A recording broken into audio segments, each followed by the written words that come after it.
विज्ञानाचा एक साधा नियम आहे, nothing can be created or destroyed, only you can change the form. आणि माणसाने हे निर्मिती मूल्य किंवा ज्या विनिमय मूल्य आहे, हे निर्मिती नाही, हे विनिमयाचं मूल्य आहे.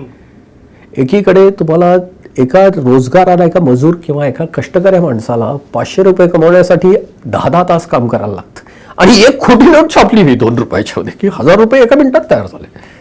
बरोबर. हे फक्त विनिमयाचं माध्यम आहे, ते मूल्य नाही आहे. बरोबर.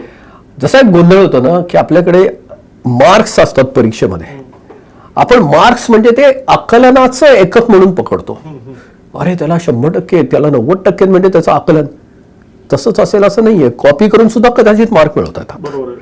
आणि एखाद्याची इतक्या कष्टाने की दिवसभर घरात करतोय, राबतोय, आणि त्या मुलाला वेळ नाही मिळाला, त्याला 40% मार्क पडतात, पण तो 40% वाला तो जास्त सक्षम असू शकतो. तसंच या मूल्यांच्या बाबतीत घडलं.